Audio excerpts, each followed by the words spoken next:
Videojuego de la semana parte 1. Hoy toca Hybrid Animals o animales híbridos. Este juego está disponible en la Play Store.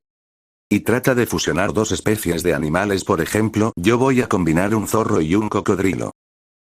Cada animal empieza con una habilidad especial, por ejemplo mi habilidad favorita es una que te hace correr más rápido.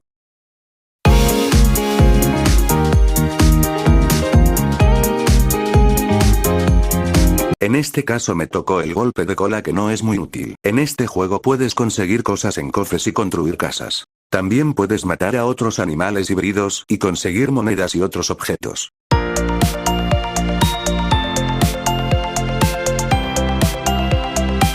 También están estos orbes de energía que te hace subir de nivel.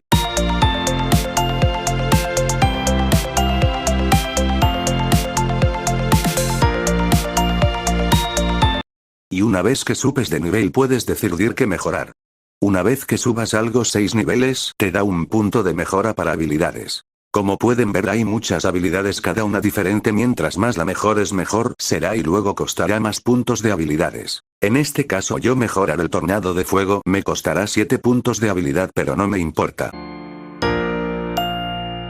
Pero para que vean que este juego no solo es violencia y agresividad, les voy a mostrar lo siguiente que son los pueblos. En el juego hay 5, pero solo les mostraré el principal. En los pueblos hay diferentes NPC que venden cosas diferentes cada uno del otro. Por ejemplo, voy a ir con el NPC Petunia, que solo vende ropa. Oh querido, parece que necesitas ropa nueva, cariño. Y como pueden ver solo vende ropa y cosas relacionadas. Ahora vamos a ir con el cerdo piña, que solo vende armas y armaduras.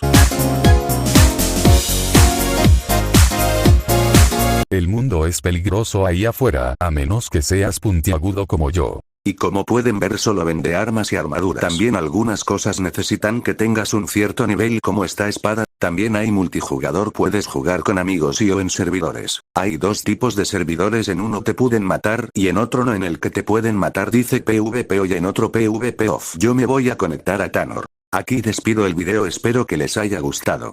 Tardé mucho editándolo, así que espero que les haya servido. Bye.